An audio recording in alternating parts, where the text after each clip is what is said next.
How long is it going to be tonight? Stay tuned to find out. Maybe. We are here. And we are live. Hello, everyone, and welcome back to Overwatch League Network, the podcast with Deadeye on all the latest Overwatch League news, information, and esports analysis. I am your host, Emily Drunk, and tonight on episode 74, we'll be discussing the latest in Overwatch League news. We'll talk Overwatch League's TV numbers now that the ratings are in, talk a little bit about the All-Star game, and look ahead at what's new in Stage number 2, which, spoilers, starts this week. But before we can get into the news and introduce you to my co-host, I just want to take a moment to thank everyone who is hanging out with us tonight for our live show on Twitch, and of course, thank all of our repeat listeners out there. So as you can tell, we are a man down tonight, but joining me tonight is my co-host, the man who has been on this roller coaster that is the Dynasty's Overwatch League season, my hashtag soulmate Slambo. Slambo, it's good to see you, brother. Oh, what's up, nerd? The solar coaster. I gotta tell you, it's a fun place to be, Totem. It's a very fun place to be. I kind of was, talking with you before the show, and I was like quietly admitting that it was like a dead week for me. Like, there's actually a lot going on, like the Golden Knights and the playoffs, and baseball started, and a lot of football activity in the free agency side. But I just felt like I was missing something this week, and sure enough, that was Overwatch. After the flurry we've had of 4 weeks of stage or 5 weeks of stage one, I felt wanting. You know what I'm saying? So this is a really exciting week as we kind of are getting revved back up for some Overwatch action. And we have a lot of actually somewhat exciting news this week, even though everything should just be what's coming up. But a lot's going on. So happy to kind of kick the engine, getting closer and closer to Overwatch League action. Not there yet, but getting closer and closer. Feeling good. Excited to be here. I had too much caffeine before this. Let's go. Absolutely. So, yes, there are a ton of news. Really not anything in regards to, roster movement. Kind of been a quiet front in that regard. It's been a pretty busy week. Actually streamed a little bit before the podcast tonight, which was a change of pace, which, normally hasn't been a thing that we've done just because, normally when we do the host streams is when Overwatch League is on now. So that's kind of gone on the wayside. So I am going to try to work a little bit more of that into the rotation moving forward. But it's been a good week. We got Overwatch League Stage 2 back this week. A lot of good games, and I'm looking forward to jumping right in. So let's go ahead and see what's going on in this week's league news as we go around the league. So to start things off, this is something that I decided not to cover last week, but I still feel like it's worth mentioning just because we do have the home and away games coming up in the upcoming season, and we've been seeing some teams kind of map out what their plans are going to be in regards to home arenas.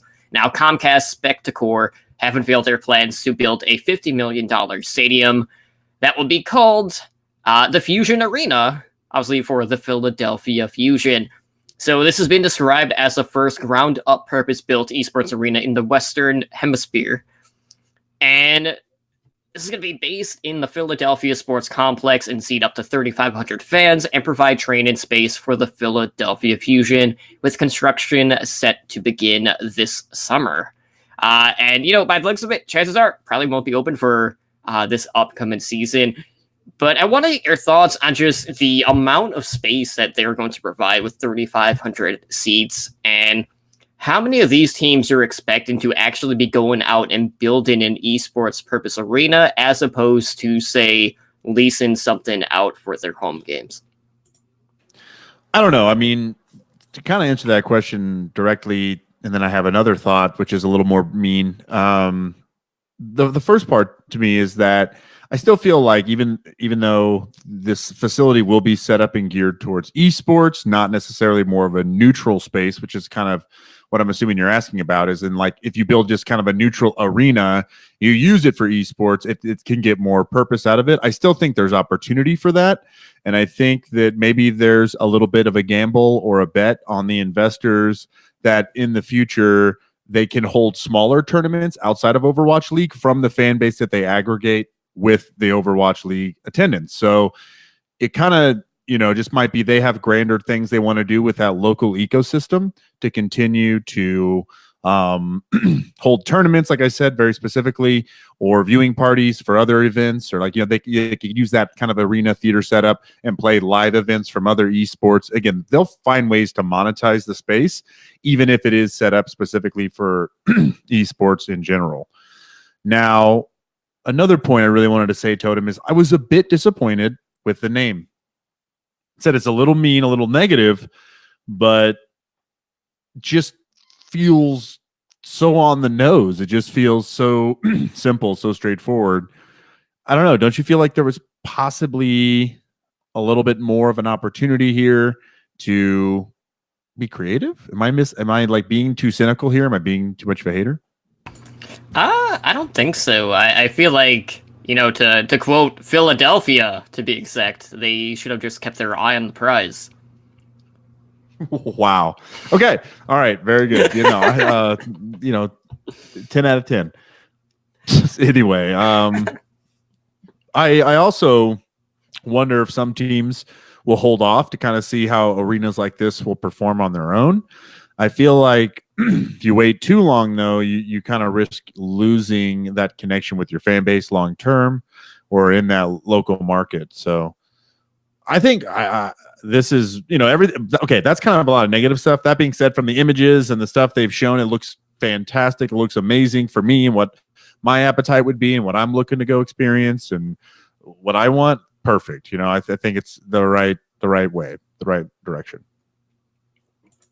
Yeah, I do hope that along with that space, they're going to be using it for Fusion University, who have just continued to kind of steamroll their way through contenders North America, not dropping any maps, whether it is or not dropping any games, just like their main roster, they are going to a lot of map buys. But you know what?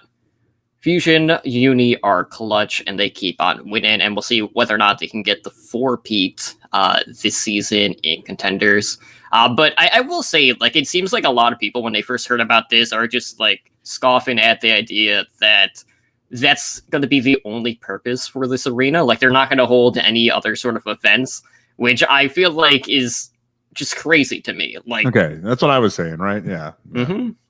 Like, you're going to find other stuff to put there. But what I do like the most about it, though, is just the fact where they are located in this. So it's going to be in the heart of, Philly, along with all of the other sports arenas in the area. So they were basically building this where all the traffic already is, which is a huge plus. So they're going to be getting good turnouts one way or another. So that was very smart on their behalf. And, we'll get to see it in action here pretty soon, along with some other one of these esports purposed arenas that have been popping up as of late. But moving on, we finally have, after a little bit of a wait time, the ABC ratings for the Overwatch League Stage 1 semifinal and final matches. And it's important to note that, when this was going on, there's this pretty big tournament going on if you follow basketball, college basketball specifically. It's madness, Totem. March Madness. It's madness. Absolutely. So looking at the Nielsen ratings, Overwatch League pulled in 306,000 viewers on Saturday for the semifinals, with the stage finals on Sunday drawing 367,000 viewers. Now, looking at the average minute audience across the different platforms, we were looking at 607,000 during the stage finals. And, that includes Twitch, ESPN, ABC, all that good stuff. And a good portion of those were based in the United States at 390,000. Now, when you kind of look back at how the grand finals did this past year, this is actually an increase in the US, because at that point we were at 289,000 viewers per minute from the US. So a pretty significant jump there. And, it's really important to see. Now, what I will note, though, is, the Sunday numbers I thought were going to take a hit, primarily just due to the fact that, there was kind of a political story that was breaking. So there was like a 45-minute stretch where maybe viewers would have tuned out at that point, but it didn't seem like the Sunday numbers took too much of a hit due to that. But it was really interesting to see, normally we have like the normal outrage from like the traditional sports fans over video games being on TV. And then you had all the esports fans kind of complaining on social media about the political aspect kind of interfere with the broadcast. So it was kind of unique seeing both sides of the coin in that retrospect. But ABC is going to continue to cover Overwatch League this season. They'll also be having the Stage 2 semifinals and finals, as well as the upcoming All-Star game. But just taking a look at the numbers, Lambo, what were your thoughts on what we were able to draw, knowing what sort of competition we were going up against this past weekend? So, this is very relevant to kind of my new position in the company. So, I don't know. Not to get too into the minutia or who cares about all the details. I, am involved with a little bit of this side of my company, and I know enough to know that those numbers are not bad. Like, to your point, March Madness was going on, so most eyeballs are there, but it's still like outperformed a lot of other things that were on at the time. That still, drew a decent enough rating that would have been worth, some monetary value to the company while it was on, so, I guess not, again, I'm not trying to like avoid getting too specific here, but it really was not too bad. I think we were like kind of talking in the staff chat when we first saw the numbers, and some kind of first reactions were like, ooh, not great. And, they're not amazing, but not bad. It's not necessarily a bad story. I think there's still some positivity. And then I think the most important thing that you said, Totem, is the fact that there's growth or there's trending in an upward direction. Like, that is the most important thing, because that is what investors are going to kind of be watching, and that's what they're going to kind of care about. And unfortunately, we do care about how those investors and sponsors feel about the Overwatch League and its performance. I also, Totem, think this is a really important conversation we need to have again as we kind of wrap up to the Stage 2 playoffs, which will be back on ABC. And I think when we see those numbers, that's a better indication. And also, I got to say, that political update, it took me out of the broadcast, right? Because as a Twitch user, I knew where to go. So I never came back to the ABC broadcast because I was already at Twitch and it was functional. And then a lot of people just left and never came back. So I think that number even took a hit on Sunday with that. So I know we're assuming it did, but I don't know. I still think that that's a good news story. We're seeing trending from last year. Of course, you're going to get pushback. I mean, there's pushback from certain groups when certain sports are, women or men specific. Like, there's nutsos on the internet. Like, we're going to have some battling. We're going to have some issues. But at the end of the day, I don't know. Everything here is pretty good news, and it's not going terribly. It could be worse, right? Being real optimist here, aren't I? Some might say that. And yeah, we'll check back after the Stage 2 playoffs and compare the numbers to see if the growth continues to go from there. But, depending on what meta we might see, whether it's a shift or not, maybe some of those naysayers going into this season are going to come back. But we'll get into some meta talk a little bit later on tonight. So next up, probably the biggest news from this past week was an announcement regarding the Atlanta Reign. And it seems like the redemption arc for Defran is coming to an end following a playoff berth in Stage 1 for the Reign. So Defran has decided to retire from the Overwatch League, and he notified the team a week before the playoffs had started for the Atlanta Reign. So while he is no longer competing as a player for the organization, he is still staying in-house as one of their partnered streamers. So due to that, his streams are expected to run longer, have a more consistent schedule, and we haven't really heard anything from the Atlanta Reigns front in regards to their DPS situation, whether or not they're going to be making any DPS specific moves. But they did make a move that we'll talk about here in just a minute. But the Reign, they came in, they saw an early exit from the stage playoffs as they lost 3-1 in the quarterfinals to the Philadelphia Fusion. But looking back, it's kind of bittersweet. I know kind of going into this season, a lot of us were pretty much on the same notion that we didn't quite expect Fran to make it the entirety of the season, whether it was due to him quitting, due to him getting suspended, things like that. None of us really thought like he was going to make it through the end of the season, and he lasted an entire stage, and that included a playoff berth, which is pretty good. But I feel like the story in itself, enough was told to really see that the Fran truly is, even after like the onset of him not being competing at the top level, that he is one of the top players in the game, even in the current state. Yeah, I think that's what makes this one so much different than some other players that made this transition. And I mean, not even just this transition, but like any transition from, being a player to whatever that other role is. There's been a lot of those. And this one just seems like the most absurd, but at the same time, the most believable because of who it is. It just, on paper, if I said one of the best players on one of the best new expansion teams in season 2 just retired after a quarter way through the season, you'd say, why? What happened? Was he 90? Like, did he find out some bad medical news? Like, you'd think something happened. But if I said it was DeFran, everyone goes, and I think that's kind of where I'm at with it. So I know we're not really going to getting in too much to the impact it has on the Reign right now. I think we will discuss that at some point, but I just think as far as the announcement goes and the process and the person that it happened to, I guess I'm not too surprised, but at the same time, I feel a strong sense they should have finished the season. You make a commitment like that, you perform like that for your team, and you got to say that if I'm not here, there's definitely going to be, excuse me, I talked all day today, my throat's killing me.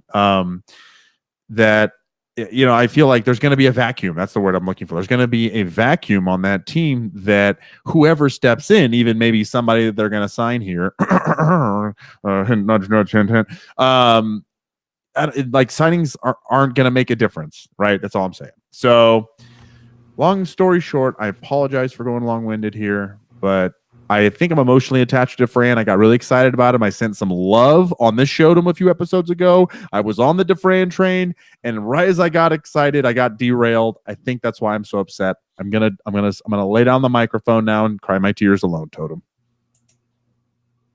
All right. Well, it does mean that the Overwatch League does lose its top jersey seller. So we'll see who takes up the reins in that retrospect. Who knows? Maybe Jonak will, make the climb. So NYXL will have something going for them at least. It's playoffs continue to be like a downward trend. Totem is hitting fire again, folks. He is just shredding the New York Excelsior. Well, anyways, speaking of Atlanta, they actually did make one of the very few roster changes here in the last couple of weeks, and they've gone out and signed Funny Astro as a two-way player. So Funny Astro is coming out of retirement to compete for the Reign, and this is a support player who had played for the British Hurricane, which is the London Spitfire Academy team. But he was, among several different players who had parted ways with the team after Contenders Trials Season 3. Now, kind of like looking back, there were a lot of rumors that Funny Asher was going to be joining the Boston Uprising, but he was released due to a potential suspension he was going to be facing for account boosting. But we never really heard anything about those allegations, whether there was any truth to that or not. We will never know at this point.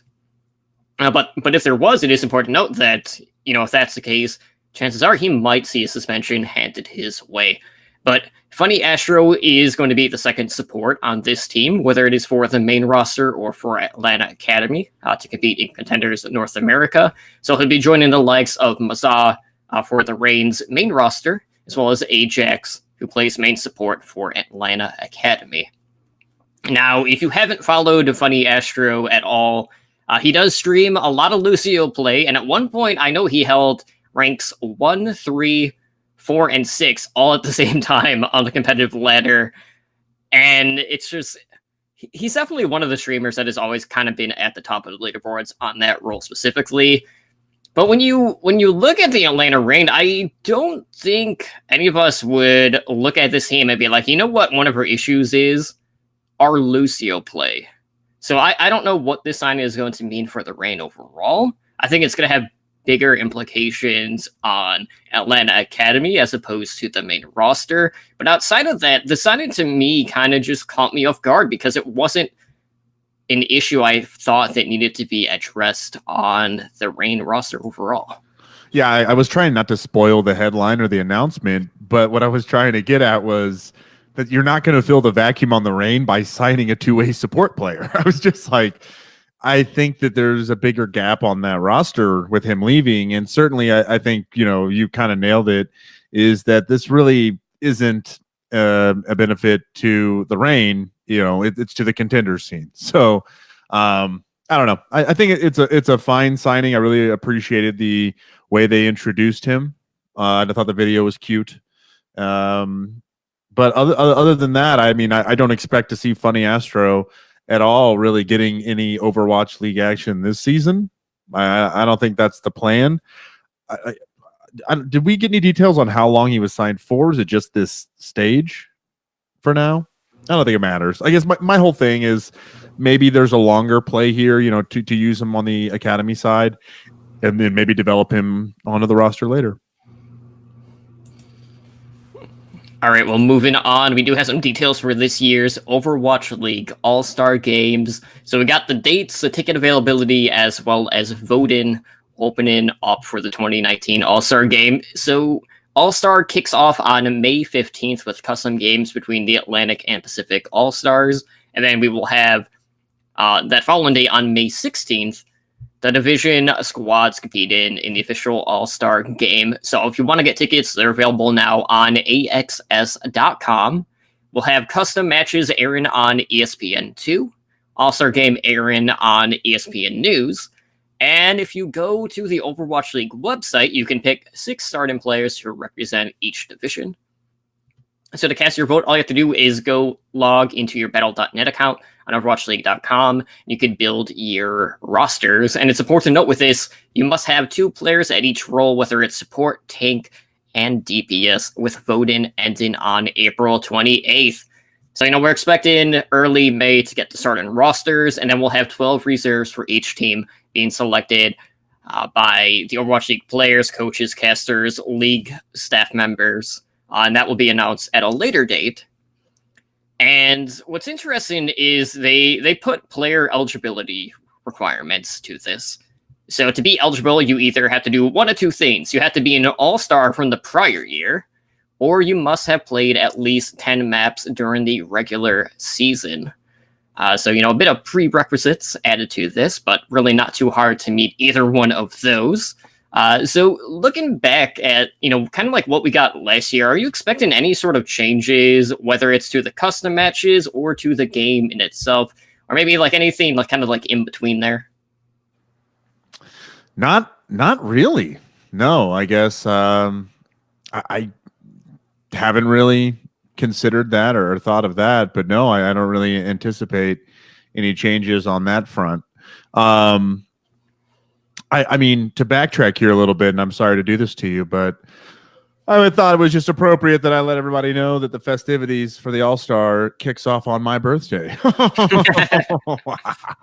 I'm so excited. No, I think just kind of as a side take, I do feel like this format for the All-Star matches kind of being moved to this place, it feels a little different. Like instead of kind of having to wait till the end of the year for some of these festivities, you are able to kind of take this mental break and still have some Overwatch, still have this experience, and just kind of reflecting that where it is now is going to be awesome.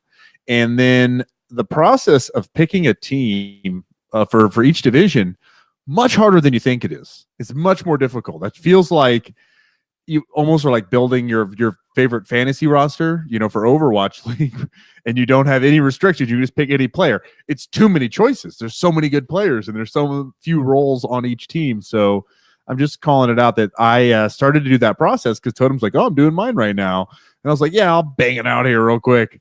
And I'm over here just like, wow, I don't know. So anyway, maybe, you didn't have as tough a time as I did, but I really struggled on that. But yeah, sorry, to go back to your question. Like, really, no, I'm not sure what to expect here in the interim.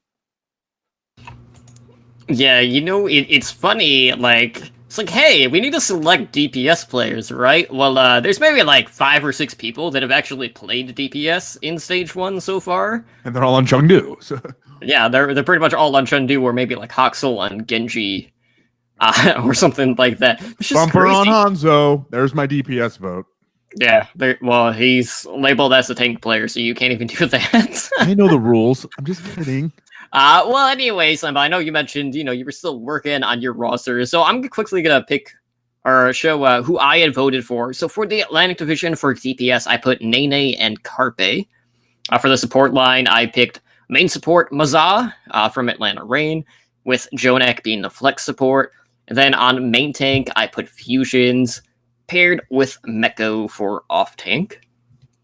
Looking at the Pacific Division, for DPS, I picked Haxel and Sinatra.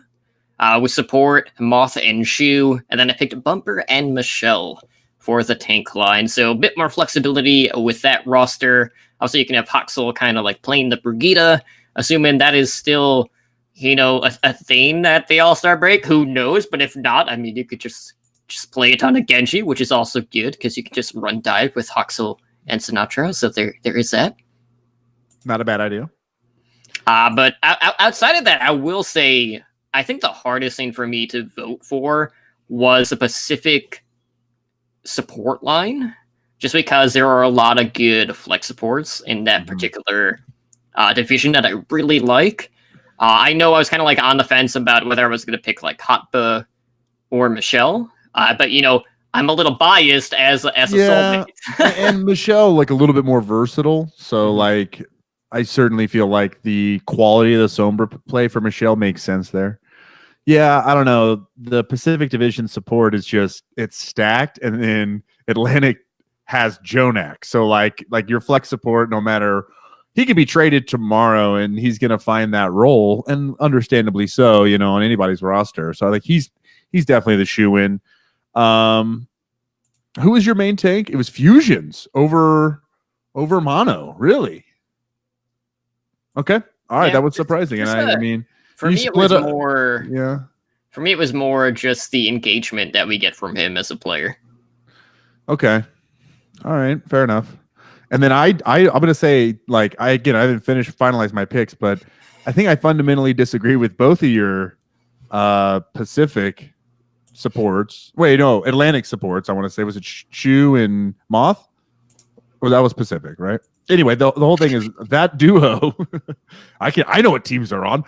No, but I'm just saying, like, I don't know. That duo is like, if we're going for the most underrated supports, like, for sure. But you're always an underdog. You always cheer for the underdog, don't you? Mm-hmm. All right, fair enough. All right, I don't know. I'm just saying, I haven't even finalized my picks yet, but I'm over here scrutinizing yours, and it really helps me get some context for what not to do and what to do. So I don't know. I appreciate this, Totem. You really helped me out. Yeah, that being said, like, I know, like, they were having, like, the leaderboards in regards to, like, who was, like, the top votes so far, which have been kind of, like, been updated over time. I'm gonna see if I can access that without actually logging in, just to see if we can get an update. Okay, so as of right now, things really haven't changed all that much. So as of right now, I'm gonna go over who the leaders are for votes. So for the Atlantic, the support line, as of now, is Jonak and Arc. That's interesting since Arc really hasn't played any map. Yeah, he's just a fan favorite. Okay. Yeah, so DPS line, Carpe and Pine. Okay, there's another interesting one there. I don't like this at all. And then on the tank line, they have Fusions and Poco. Poco. I mean, this is like a popularity contest, you know? So, okay. All right. I'm allowing it. I forget that. Okay. Keep that in mind when I talk about the Pacific Division leaders, Lambo, and we'll see whether or not I'll shut up. That judgment still holds. For the Pacific support line, as of now, we have Ryoji Han and Yveltal from the Chengdu Hunters. Okay, yeah, that looks good so far. DPS, we have Jinmu, also from Chengdu Hunters. Okay, now we got people that know what they're doing. Fleta is meta, baby. What's the problem? And then the tank line, here's a really interesting combination. You have Guxue from the Hanzhou Spark. And Amen from the Chengdu Hunters. Okay. Now people do know what they're doing. Okay, there's a couple of questionable picks, but you know what? The people for the Pacific Division votes, you guys get it. You guys get Overwatch. Jinmu and Aming. I'm in. It's funny. It's like, do I base this because, well, you know, Jinmu's like one of the only people actually playing DPS, or do I just base it off the fact that, well, you know, China has all of these teams in the Overwatch League now. Is there a bit of vote inflation going on to cause, you know, 4 of the 6 people to be from the Chinese teams on the Pacific side? I don't know. I mean, maybe, but I also do feel like there's a strong buzz around those teams with English-speaking people. Like, you know, a lot of fans that I know that watch Overwatch League that aren't Chinese bots. Is that the right way to say that? Anyway, they love the storylines and the teams and the expansion, the Chengdu's play style and Aming and Jinmu. Like, so I don't feel like it's purely that. And I believe Blizzard has a fairly decent way of preventing fraud and some inflation, or separating the ecosystems or voting systems. But I don't care if it is. I guess I'm over here trying to objectively talk to you and pick the best players for each role. And these people are just like, here's my favorites. And that's what's going to end up out there. I really forget that that's the end result. So I'll do my best to just cast my vote appropriately. But it sounds like no matter what the result, I'll be pretty happy. I'll whine about a couple picks no matter what. But overall, it should be a fun event. It should be fan favorites. It should be big names. Right on. Well, moving on, let's go ahead and jump into our main discussion for today and take a look at what all is coming in Overwatch League for stage number 2 that kicks off this week. So first things first, we have a new patch being deployed for the Overwatch League. That is patch 1.34. And you might be wondering, hey, Totem, does that mean we're finally going to be in a live patch? Yes, it does. Woo! Finally. Sound your infinite air horns at this moment. All right, there's some verbal ones for you. Absolutely perfect. So patch 1.34 brought a slew of balance changes as well as a new hero to the game, and this patch was deployed on live servers on March 19th. So a couple of changes to kind of take a look at in regards to potential meta shifts is some of the changes to armor. So you have beam type damage being reduced by 20% when hidden armor. Damage over time effects were also no longer being mitigated by armor.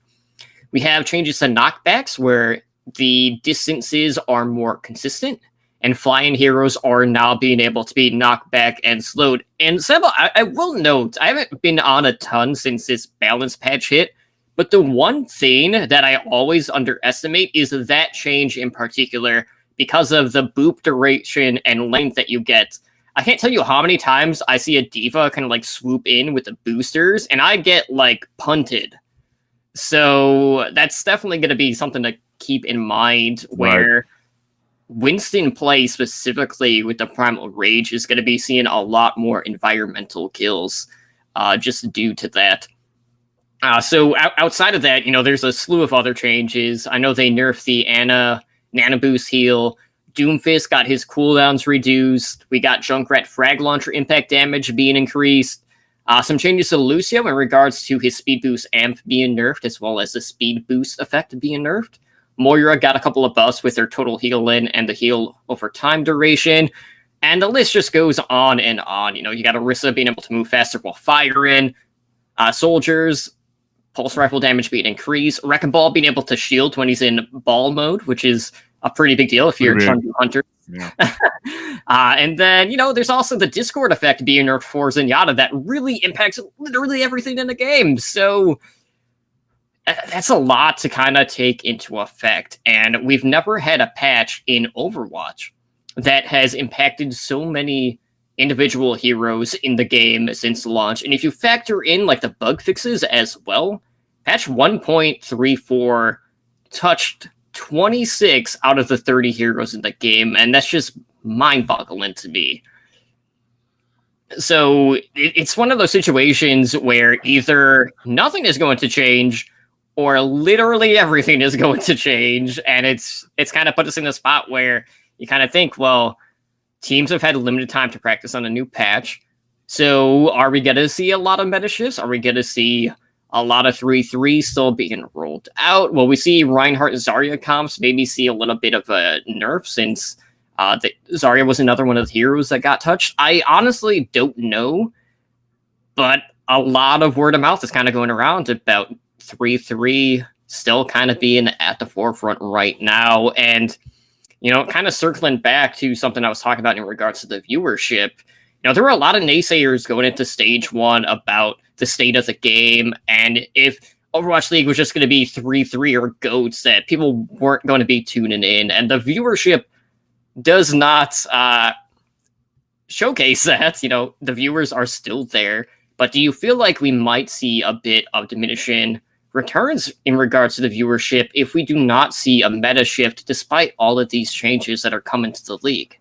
I don't know. I think what we're going to see is a meta creep. Is that, if that's the right way to say it, is we're going to see a slight change in direction toward different compositions. I really think it will be map-based or point-based even within maps. And really, again, like offense versus defense, all that stuff still will impact what the comps will look like. And I still think we're going to see some GOATs. I think there's going to be times that it just makes sense. There's going to be times maybe you're going to try something out and then there's 30 seconds left and this is your last push and it's going to be time for them to switch to GOATs because they know there's some solidarity there and they kind of know how to get the win or make that final push. I just, there's no way it's just going to evaporate overnight and there's no way it's just going to stay forever. But with this laundry list of changes, you certainly have to see where there's going to be, it's more of like a, hey, here, experiment. Here's a whole bunch of stuff that makes a whole bunch of impacts. Figure out which, ones, based on play time, based on strategy, meaning not like them tell you like McCree was too much or May's not enough. Like that's not what I mean by tell you. Tell it through play and through the direction of the meta to the developers, whether it's the right or the wrong change. There's even a couple more changes in the pipeline that impact a couple more heroes in a positive light. I think they're trying to get to a place where just more heroes are relevant. And I know that's obviously been the plan the whole time. And this, in this meta, there's been 6 heroes that have been relevant for the most part. And there certainly needs to be a few more just to keep the fun and the flavor for the average viewer there. I agree it didn't make a huge impact stage 1, but honestly, my prediction was that it was going to have a worse impact, and it had very little to no impact as far as a negative downturn, but certainly we would like to see more growth. So we should try to be thinking about maximizing the amount of viewers. And so if people, I don't know, I think I'm kind of getting into my own opinion here. But at the end of the day, I don't think GOATs is as bad as I initially whined about. I still watched that grand final and still was stoked, and I watched the whole playoffs and had a good time. And I wasn't the biggest fan of GOATs, is what I'm trying to get at. So at the end of the day, I'm not completely shocked, again, if it sticks around for a while. But I will tell you guys, I think it's going to be more of a meta creep where other things will creep in, other ideas will come. But we'll see more experimentation. We'll see teams like Chengdu Hunters rewarded for their play, and especially specifically with that buff to any of the Wrecking Ball players. I think that's a very substantial buff for survivability. For Umming, let's go Umming! You're my Wrecking Ball. Right on, and it is worth noting too, like when you kind of look at the map pool for this upcoming stage, there definitely are a couple of different maps out there that kind of have their own niche type of meta around them, whether it is just overall throughout the map or just on specific points in the maps. But it's worth noting, like Baptiste is going to be playable in stage 2 of the Overwatch League, and there's always a potential that maybe a certain team out there is going to take a route similar to what the Dallas Fuel did whenever Brigida entered the fold, right, where Mickey, a team runs it like 60% of the time, which is like 40% higher than every other team or whoever like was behind them, which was just absolutely crazy. And sure, like maybe Dallas Fuel's season at that point was pretty much over in regards to the season playoffs, so they could try new things and it wouldn't impact them as heavily, but it did carry a lot of momentum for them throughout that stage. So they kind of like got out to the forefront. So with that in mind, do you think that there's going to be a team out there who is going to take that sort of approach when it comes to Baptiste now that he is playable? I don't know. Yeah, I mean, I think a team will. I don't think we know who that team is. We don't know who that player is, because I think kind of to my first reaction when you brought it up was Mickey, and not a player that we would have said will kind of revolutionize a new support character, or I just feel like there may be kind of a weird person that will end up doing it. But I think a team will be the ones to set the trend, or will be the ones. It may even be, a Reddit clip, or it may even be a contenders match. We see some of this stuff come from all different levels of the game, inspiration, and specifically how to use maybe a new character, how to use new character in conjunction with other characters. There's so many possible combinations and variations of team and opponent team and opponents, on their team. So you really, need almost more people to help you kind of experiment and ideate. And so you kind of get that again from all other layers of the Overwatch scene, not just the Pro League. But I do believe in this instance, the pros will find the answer to how to use him quicker than anyone else will, because of the set and the setting. And he hasn't been out there for very long for anyone else to play, especially not even in competitive queue, at this point. So I'm looking forward to finding out which team that is. So yes, I think a team will do it. But again, who that is will be the most fun part. And I certainly played him, and he was a lot more difficult than I thought he was going to be. Like I pictured a much easier experience in my head, and wasn't easy. So I don't feel like he's going to be completely overpowered out of the gate like a few other support characters that have come out and then had to be nerfed into the ground. Looking at you, Moira and Brig. Yeah, for me, I feel like there are two teams that I honestly look at as the most likely to be running and experimenting with Baptiste.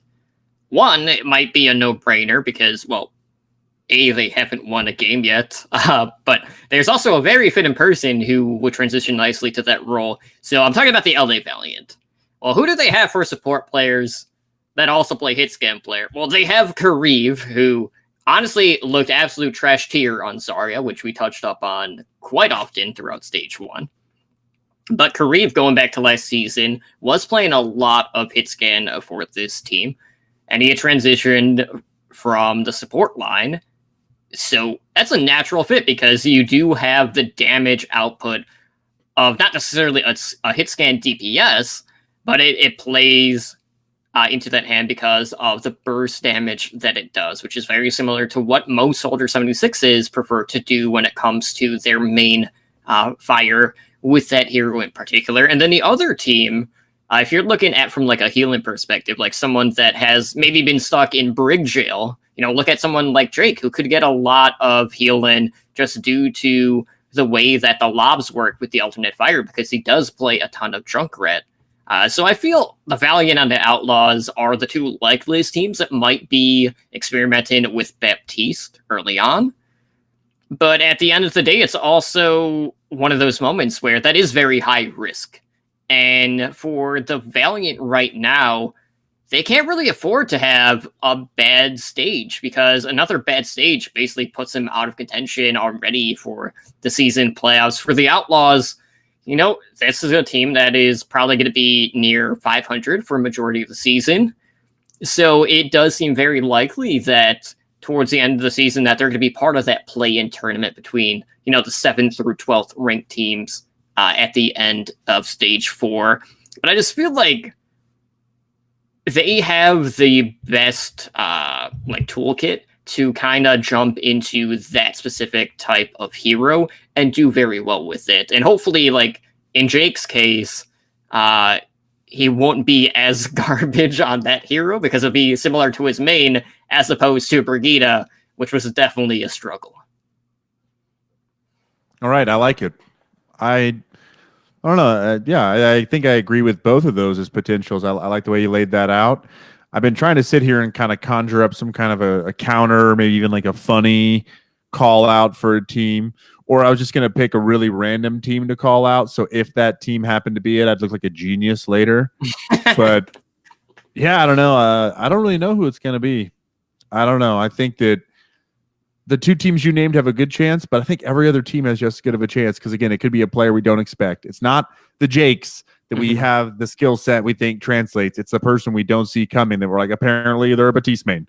Who knew? Right. It might not even be a DPS player playing that position like it was in Brigitte's case. Who knows? It might even be like some of the main support players that have been known to like DPS on stream, like Carry Hook for Dallas Fuel is a prime example of that because he's known as Carry Hook on 76 specifically. So who knows? It might be something completely out of the blue. It might be something completely obvious. It's only going to be a matter of time before we find out. But I cannot wait to see if any teams are going to be opting to run Baptiste in this upcoming stage. Well, looking ahead, we have a new map pool. We have some changes to the map order in itself. So along with the balance changes, we also have a new map. We have Paris entering the fold in stage number 2. We also have the map order being adjusted, which switches assault and hybrid maps in hopes of reducing the likelihood that a match is decided partway through the third map. So in regards to what the map order is now, we will start on control, same as stage 1. We'll have assault for map 2. We'll go to hybrid, escort, and then if it's tied at that point, we will have a control tiebreaker. Again, with the caveat being it won't be the same control map as map number 1 in each series. So let's take a look at the maps. So for control, we got Lijiang Tower, Oasis, and Busan. For assault, we have Paris, Temple of Anubis, and Hanamura. Hybrid maps being Blizzard World, Eichenwald, and Kings Row. And then for escort, we have Junkertown, Watchpoint Gibraltar, and Rialto. So, Simon, you and I were kind of talking about like map-specific strategies or compositions that we might be seeing, whether it's throughout the map, like Junkertown, for example, where we saw 2 different flavors in regards to team compositions, which we'll get into. But based on this map pool, what are some of the standouts in regards to potential out-of-the-ordinary team comps that aren't traditional across the board, so to speak? All right, so between spots on Paris, Blizzard World, Eichenwalde, and Junkertown, I guess I will say all the escort maps add on to that. I think that we're going to see a lot more Orisa come out this season than we have in the past. Certainly, I think in part due to the change that's taken place to her movement, the way that she can kind of maintain damage and her fire while still kind of moving a little bit more quickly, being able to kind of reposition herself and the team a little bit more efficiently, right? So I could see her kind of making a creep up. And then again, the other reason is kind of due to the minute change to Zarya. I just feel like other teams are going to want to experiment with other off tanks and tank compositions with that small nerf to Zarya. Certainly Zarya didn't get nerfed into the ground. So, I mean, she still has a lot going for her. And I think in the right composition and with the right DPS ultimate, like she's very deadly. However, with Orisa kind of possibly coming into the fold, into the mix, I'm thinking Hog may kind of creep his way back up. I certainly feel like You're not going to see every team playing. It is very dependent on kind of your roster, and if you have a player who's somewhat comfortable in that Roadhog role and it can help take advantage of the pulled pork combo in which Orisa does the her displacement orb and then Hog can hook onto it. I don't know. I feel like that certainly appears to be kind of what I would say mostly. Like I said, I named a bunch of maps and those are usually in defensive position. And then I said an escort really in an offensive position as you kind of do the traditional pirate ship composition, as you kind of alluded to from I think that was really made famous with Junkertown. Okay, so all that being said, okay, that's kind of the high points for those maps. I also feel like Wrecking Ball is going to make a huge impact on stage 2. I say huge now that he's going to become the main tank. I just think we're going to see a lot more of him, and we're going to see him used on pretty much, anytime there's a control map. Again, it depends on the sub point within the control map. You're going to see a lot of him there. Almost Hanamura, Temple of Anubis, Paris, those maps are built for Hammond. Long, sight lines where he can just swing right through and disrupt the team. So I don't know. I think I'm really kind of focusing on the tanks in my analysis because those really, I feel like, make the biggest impacts to the rest of the picks that are done by the team. Is really you kind of set your tanks and decide what mobility or lack thereof strategy you want to adapt. And then you build the team around that. So those to me is where I'm kind of hoping to see the most changes, because alongside all those tanks and off-tank changes, you're going to see a lot more different DPS that's higher on mobility, maybe some more Tracers, some more Doomfist. Wouldn't be mad at that with some of these changes that came back in. I just think it, kind of going back to what you said, I think I'm just saying things that would be more fun for me personally. And maybe that's what I'm allowed to say because it's called an opinion. But I just feel like those are just things that I would also appreciate seeing again as a viewer, because I don't know, just the fun factor goes up, Totem. The fun factor is absolutely. So for me, kind of taking a look at the map pool, when you think of Lijiang Tower, we normally see a lot of dive heroes. There's also a lot of pharmacy that we get to see on that map in particular at certain points. I am really curious to see how the pro players are going to handle Paris, just because that seems to be just a complete mess every time I'm playing that one, because of how narrow the street part is, and then how open the actual point is. And it just seems like it's a free-for-all on that map, and no one really knows. Weird, yeah. 2CP being weird and free-for-all. Crazy, man. Yeah. Yeah, so I want to know how that's going to happen. Maybe we'll get to see a little bit of Mei play on Hanamura defense for point A. And, looking back at contenders, we got to see a lot of Symmetra Bastion defense on B. So I would not be surprised if we get to see a lot of those shenanigans as well. Eichenwalde is another one where we see a lot of dive or a lot of Widowmaker when we get to the second objective. King's Row, we see, mostly 3-3. But, there is always the potential that we can see some Widow play there as well. Same with Watchpoint Gibraltar. That's another one that has a lot of high ground where a Widow can really utilize that. But Junkertown is really the interesting one, because there are basically two main strats that are used in Junkertown that we saw. It was either you would run the bunker comp or, protect the El Presidente or pirate ship, whichever one you want to label it as, with the shield tanks, with the Bastion and the Mercy. But we also saw quite a bit of double sniper compositions on Junkertown as well. My only hope, though, is that we don't get a return of the 8-7 map scores on Junkertown, like we saw that one time. Don't you put that upon us. Because we already saw them adjust the map or the match durations between stage 1 and stage 2. God forbid us if we see anything similar like we did in season 1 on Junkertown, because that's going to be some pretty hefty durations. Again, I do not know. I told you don't take us there, and all of a sudden you're just elaborating on the 45-minute Junkertown maps we had to go through. So I think it's just a case of just don't run pirate ship, or actually play defense. Because really, Oh yeah, that's what it yeah. is. Just Yeah, play defense, guys. play more Roadhog. I'm just kidding. That's not the answer, folks. I don't really believe that. It's just a joke. All right. Well, let's go ahead and take a look at the week 1 schedule for stage number 2. And I wrote down a couple of different matches that I'm really hyped for throughout the week. So on Thursday for my marquee matches, I put down Philadelphia Fusion versus New York Excelsior. That's going to be the match that kicks off stage 2. We also have Boston Uprising taking on Atlanta Reign. And I feel like that's really important to see, well, what is Atlanta's plan going to be now that the Fran is retired? Because the Fran was a very big part of that team.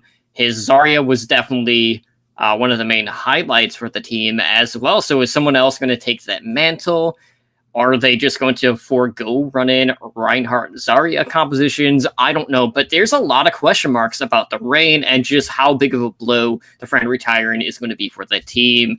And I will say, like, we actually sat down and like kind of predicted where we thought the teams were going to be, or the teams that were going to make the playoffs. And the Fran leaving did definitely have an impact on where we think Atlanta is going to be at the end of stage 2. Outside of that, we have another showdown between the LA Gladiators and Seoul Dynasty, which is going to be a very big match for both teams. We got San Francisco Shock facing the Guangzhou Charge on Sunday, as well as Vancouver Titans versus the Hangzhou Spark, which is one that I know Edinar and myself have been greatly looking forward to because he is rocking the pink and blue, and I rock the real pink and blue, which is, Runaway. So that's definitely going to be an interesting one for sure. But any other matches in particular that you have your eyes on, or anyone that I already listed that maybe you're most hyped for throughout the week? I'm really concerned for the Gladiators Dynasty game. I feel like while the Dynasty certainly are the solar coaster and they kind of were on the uptick, made it to the stage playoffs, I'm concerned about the Gladiators. I feel like they're going to come in real hot this stage, and they may have to make an example out of Seoul, thus continuing the solar coaster, I guess, perpetually. But I think the Washington Justice may have a chance to upset the Toronto Defiant. Don't know why I'm feeling that. It's just kind of a gut instinct at this point. I think Toronto probably in a bit of a negative place because they got to the playoffs and frankly didn't really even show up in their first match. So I think that, I don't know. I just think they're kind of reeling right now. I think we may see the debut of Arc. And I think all things considered, I think he's had enough time and probably see Arc show up. And I think he makes that team instantly better, just personally. He's kind of has a Mickey effect to any roster he's on, in my opinion. And then, I mean, there's just, I don't know.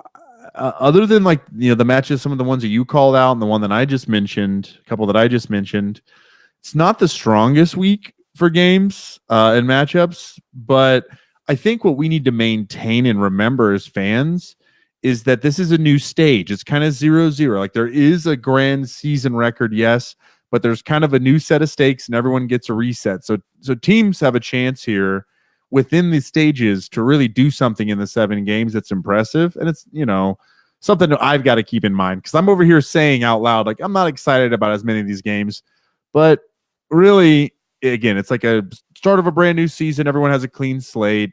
And I mean, absolutely some fun games on the schedule. No day stands out either, though. It's kind of like a good one or two good matches spread out every day. There's really not one day where we're like, oh, that Saturday is stacked. Like usually we have a day, right, that we kind of can see, but I don't see that here either. So overall, a real balanced schedule. It's going to be some real messy standings when this thing all shakes out, some teams in some weird places. So it's going to be 2 or 3 weeks before we have an idea of where these teams stand, but looking forward to seeing some new compositions, some new metas. Looking forward to seeing how Atlanta does. And I'm certain, Totem, that you should be naming this episode The Atlanta Plan Without DeFran. Love it. I am absolutely going to do that now that you coined it on the podcast. Absolutely. So earlier today, I sat down and I mapped out what the schedule was for each team. I kind of like compared what the projected records would be based on map win percentages throughout stage 1. And based off of that, like if stage 1's gonna play out similar to stage 2 is gonna play out similarly to stage 1. Atlanta, with the team that they had, would have gone 5-2 projected. They faced Boston, London, the LA Valiant, Washington, Guangzhou Charge, and then they faced NYXL twice, which obviously would have been the projected losses for them, just due to the fact that NYXL had won, looking at this, like almost like 76% of the maps in stage 1, excluding the playoffs. Now, with the change, I don't think that's actually going to be the case, just due to them not having the friend. So I want to see how they're going to go up against that projection and whether or not Atlanta is going to be able to make that playoff cut just due to the blow that they have. But looking at opponent average map win percentages, you have the Chengdu Hunters, who have the easiest strength of schedule going into stage number 2. Now, is that going to mean that they're going to get a playoff berth? Time is going to tell, but looking at their schedule, they open up against Paris Eternal, which is another one of those teams who has been on the decline. You have Washington Justice as their second game. They face the Dragons, Gladiators, Spark, Spitfire, and Valiant. So, if you compare their schedule compared to everyone else, the map win differential is like 5% between them and whoever is the second easiest schedule, which would be the LA Gladiators. But with Chengdu, it's going to be really interesting to see how they're going to hold up this stage, primarily just due to the fact that, one, Wrecking Ball got a pretty significant buff with his change to the Adaptive Shield, being able to be used in ball mode. You also have the fact that if more DPS are being added to the field, what is that going to mean for the DPS on the Chengdu Hunters? Because looking back at stage 1, they were running a lot of quad DPS against the 3-3 composition, and that definitely aided in how well that composition was doing. So is someone like Jinmu going to be able to have the same effectiveness when he's actually going up against either another Pharah or Hitscan DPS, Widowmaker, what have you? So it's going to be really here's the case, and I don't know if Jinmu looked that much better just due to the fact that he didn't have those counterparts, or if he's just that good. And let me just say this real fast. I know you kind of were asking that more rhetorically, but I think the eyeball test says that Jinmu does have the mechanical skill to compete with anybody. Just in his instance, I completely agree with your overarching point, and I think there's a lot of examples of that we're going to see across the league.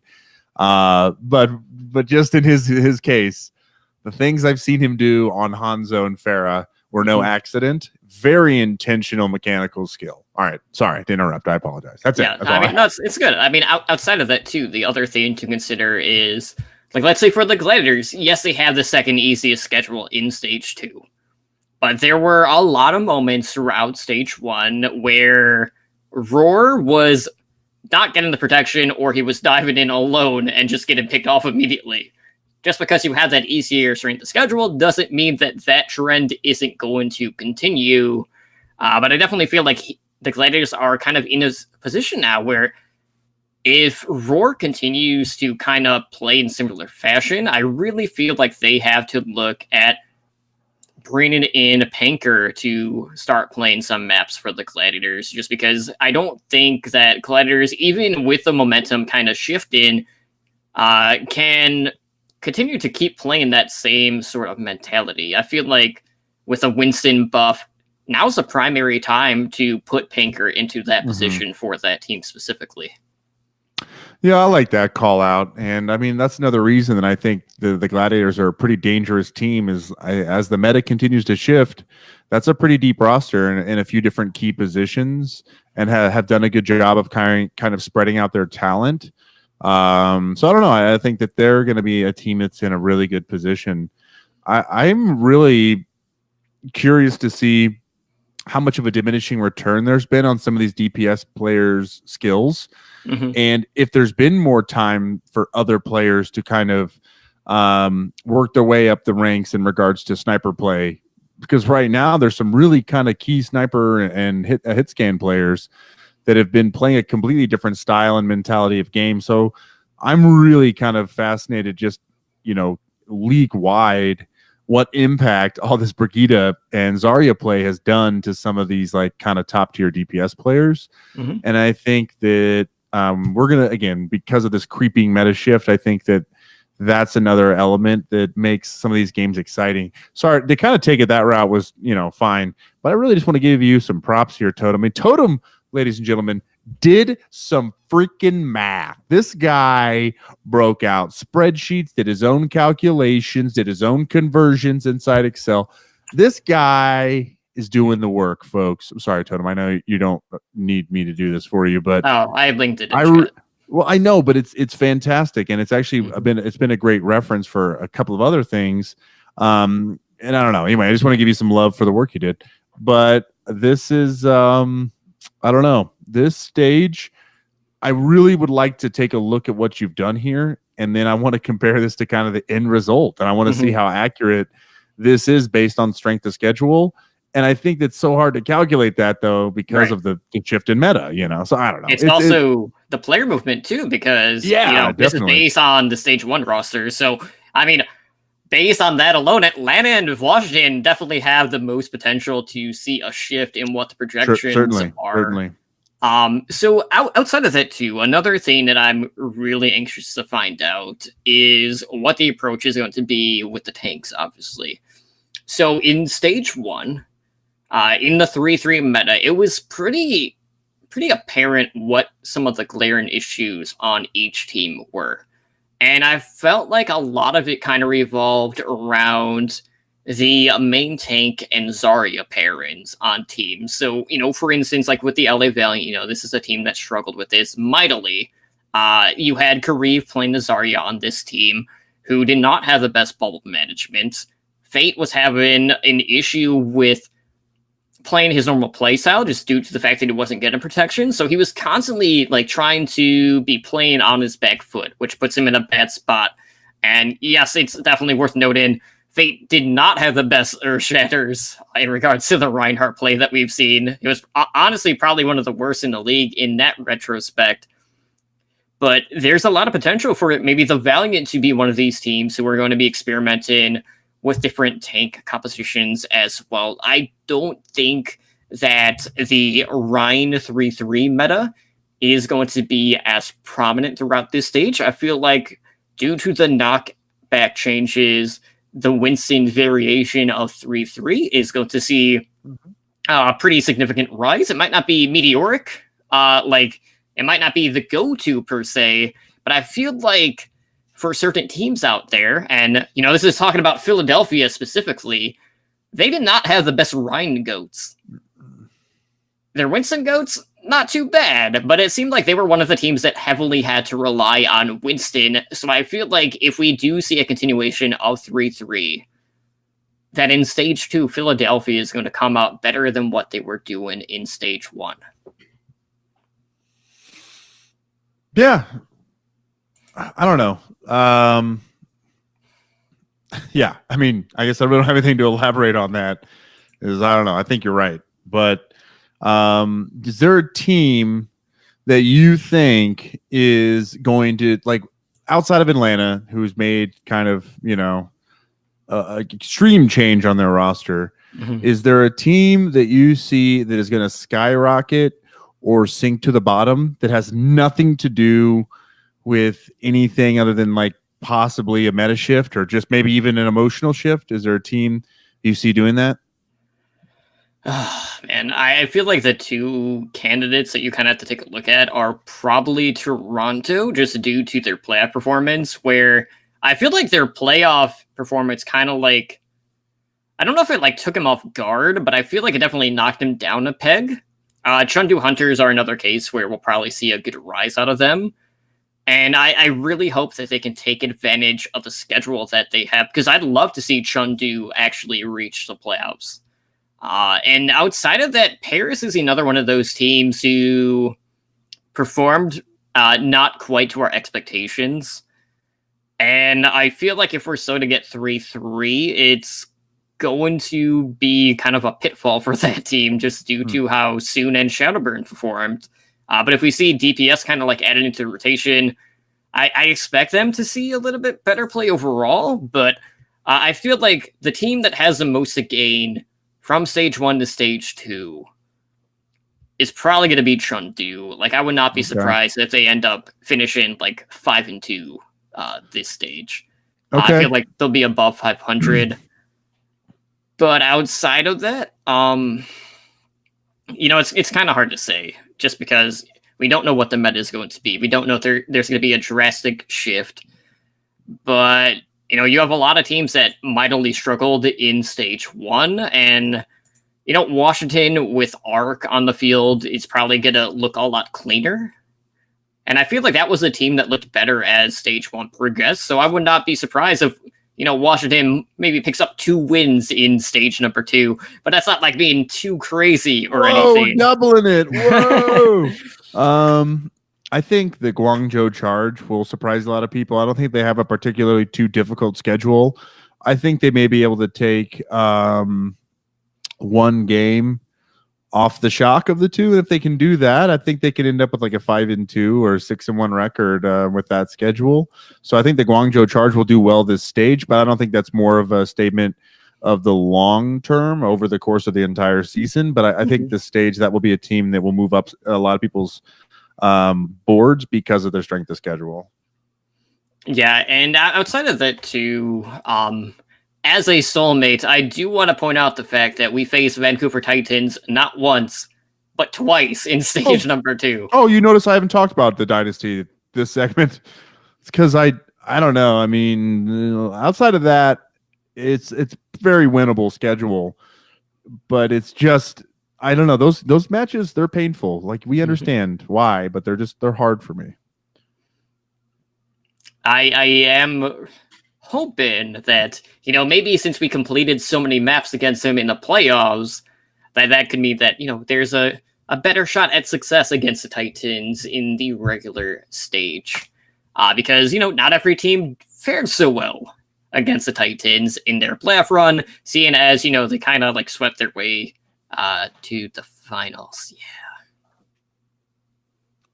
But anyways, outside of that, it's important to note that, we're always here to make predictions. So let's go over who we think are going to be the 8 teams to make the stage 2 playoffs.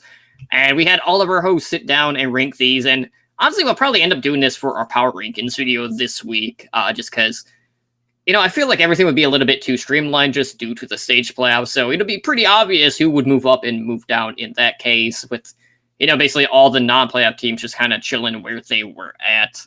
But Sambo, I'm going to head and start with you. Who do you feel like is going to make the cut for the playoffs in this upcoming stage? Oh, God. I did not know. Okay, I will start out, so I'll just do my list off the top of my head before I get it pulled up here on my phone. Oh, I got it. Never mind. I'm good. It was the last thing I did on my phone. Thank goodness. Okay. So who I think is going to be in the stage 2 playoffs are the Vancouver Titans, New York Excelsior. I know those are extremely hard picks to make. The Philadelphia Fusion, the San Francisco Shock, the Gladiators, the Fuel, the Seoul Dynasty, and the Guangzhou Charge. I think the 2 teams that are not going to be back at the big dance are the Defiant and the Uprising. Bye. Or wait, the Reign and the Defiant. Uprising, I feel like their stock's down too. I don't know why, but I'm just saying they're gone. Bye. They're not their stock, but I feel like we're not going to see the Reign or the Defiant make it into the stage playoffs. I feel like everyone else is pretty much table stakes at this point to kind of be up there. Seoul is probably my reaching pick. Maybe Dallas is too. But I feel like Dallas is a solid team, and they'll compete against almost everybody. And the Dynasty, again, like, their schedule's pretty easy outside the double Vancouver match, so they'll be all right this stage. So they just, I don't know. It's really not a ton of movement in my top 8, what I predict for the playoffs, and I think that will match the league. We will see quite a bit of that top 6 teams remain pretty much the same. We'll see a lot of movement in the middle of the pack. As we saw so much movement in the last 4 days of matches. Mm-hmm. It was so much movement on that list. I think that's what we're going to continue to see in the middle. But those top few spots will be secured. I believe, by the end of week 3, we'll know. It's important to note, too, that as soulmates, you and I are like a hive mind. Because I'm pretty sure you and I ranked all the same teams, not necessarily in the same order. But, from top seed all the way through the A seed, at top, I did put NYXL. There's always that distinction of NYXL just dominating the stage, and then, they'll putter out when they get to the playoffs. But, there's that redemption factor where NYXL just needs to remind people, like, hey, we're still a good team. Just because we fumbled in the playoffs doesn't mean that we still can't, school everyone. In the 2 seed... They're fine. Yeah, in the 2 seed, I have Vancouver Titans. The 3 seed being the San Francisco Shock. 4th, I have the LA Gladiators. Philadelphia Fusion coming in at number 5. Seoul Dynasty at 6. Guangzhou Charge at 7th. And then Dallas is going to squeak their way into the playoffs, hopefully with a map differential that is above 0. And that's really going to be the key thing for Dallas to make the playoffs. That's the middle of the pack. It's all map differential because there's 7 games. There's so many records that are going to match. It's going to come down to maps, which I think is going to help kind of the intensity of the map-to-map experience for the viewer. We're going to start feeling with these 7-game stages like the importance of every map, and it's not going to be like we've already won. Who cares about this map? Like it's going to be like no. You need that map. It could be the difference of you being at home or at the stage playoffs. Right. So when it comes to those last few spots, I feel like if there's going to be map differentials coming into play, it's going to be for the slots at 7th and below. So I feel like Guangzhou Charge and Dallas will end up having a positive map differential, but I feel like Chengdu Hunters and Boston are kind of going to be those other 2 teams that are really vying for that spot late into the stage. Atlanta, it's so hard to kind of predict where they're going to be or what their mindset is, knowing that the friend isn't going to be playing on stage. So they're not going to have the Torbjorn if they're going to run certain pirate ship compositions. I don't know who's going to play Zarya for that team. But I just see Toronto kind of having that downward trend. And there's a couple of other teams in particular that could, potentially see an increase just due to the strength of schedule, but I don't know if I'm going to put all of the stock value in Paris Eternal or London is going to be another one of those question mark teams. But I think it's interesting that you and I are we're right there neck and neck with who we think is going to be in. And I know Spider posted his as well. So I'm going to go over his really quick. So he ranked his 1 through 8. So at number 1, he put Vancouver Titans. For 2, we have Philadelphia Fusion. 3, the New York Excelsior. He has the San Francisco Shock at 4th. LA Gladiators in 5th. Chengdu Hunters in 6th. Seoul Dynasty in 7th. And of course, as a Fuel fan, he had to put them in the A spot after they dropped the ball in Stage 1. So, seems like Dallas... where they are higher up in our minds, and hopefully it's not going to be such a downward trend in those last couple of days, because to see how everything kind of fell into place there and have a positive record, but an even map differential was definitely brutal and a pretty big blow for the Dallas Fuel fans out there. Yep, and we know one real close to the show, and he was none too happy. But you know what? I wasn't that mad. Wasn't that mad at it. No, it's going to come down to maps, guys. They're going to be huge. So I'm looking forward to Stage 2, Totem. It's I like all the changes we're seeing. New map, new hero, possibly some new metas starting to show up. Just some more fun. New map pools. Just going to be nice to see some different color and some different vibes. And then when it's all over, we have the All-Star break. So this is, let's get going. This is going to be fun. Absolutely. So with that being said, guys, we're going to go ahead and close out the show for tonight.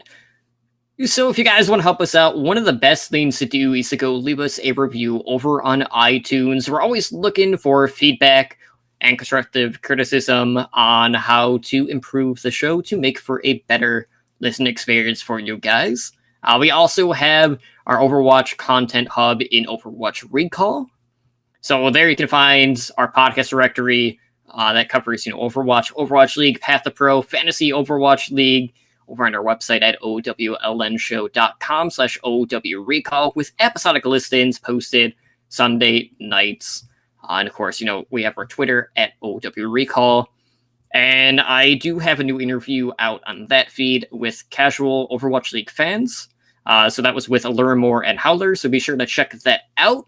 And on top of that, the other night we did something kind of unique. We had an Overwatch League podcasters roundtable that I actually moderated, which was definitely a challenge since we had 8 people. So we had the Broverwatch, both Adam and Calder. We had Overtakes with Kel and Misfits.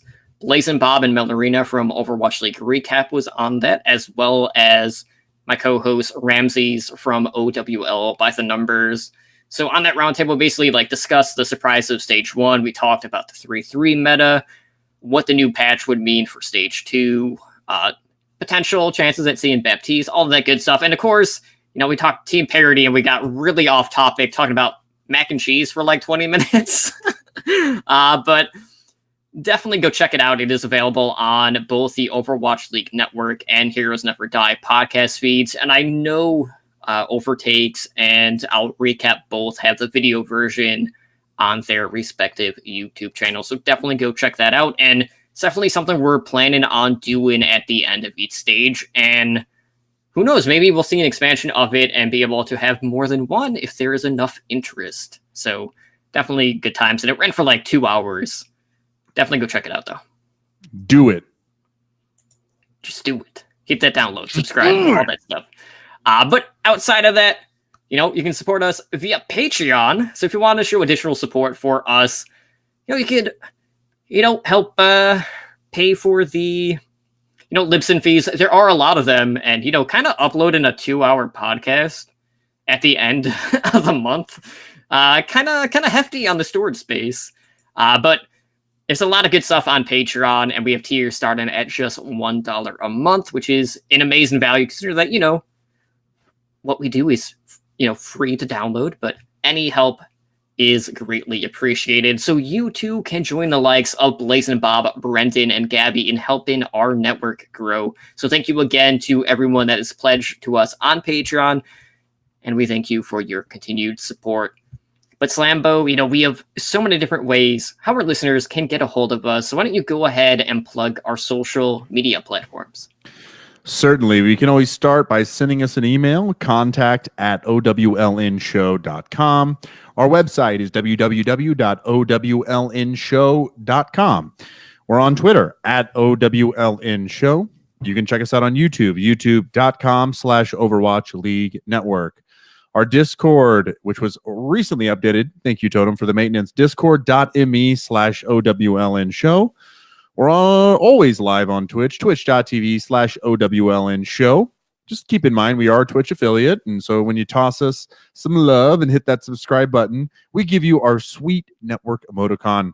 We got our podcast streams hitting all the time. We've got our Overwatch League Network podcast Mondays at 7 p.m. Pacific. Overwatch League by the Numbers is on Tuesdays at 6 p.m. Heroes Never Die, that's our variety Overwatch show, is on Wednesdays at 5 p.m. Pacific. And the host streams, usually those are on Thursdays and Fridays. But frankly, folks, lately those have been whenever they can. I say they because I don't ever do it. Spider and Totem. Totem did one before the episode, but more like that, more ad hoc. Again, he mentioned our Patreon, but it's patreon.com/OWL network. It really helps us out. Like Totem said, starts out at just $1 per tier, and we do appreciate the support. We will always keep the show free, but any love is love. Thank you. Thank you. I'm Slambo. You can find me on Twitter @SlamboverWatch, where I only retweet stuff that Totem posts. Check us out. I love it. Outside of that, you can also find Spider on Twitter @SpiderGD. I do think he has something in the works, additional content for YouTube, which he'll probably plug at some point, whether it's in Twitch chat or via social media, all that good stuff. But as for myself, you can find me on Twitter at TotallyDrunkCTR. And of course, I'll be back tomorrow night for our next episode for OWL by the Numbers, which is our Fantasy Overwatch League podcast. But with that being said, guys, I'm going to throw a host over to Recap as they are recording right now. And we hope to see you guys back for our next episode, whether it is for this podcast or any of our other network shows. Guys, have a good night. All right, let me throw a host over. All right, can end this now.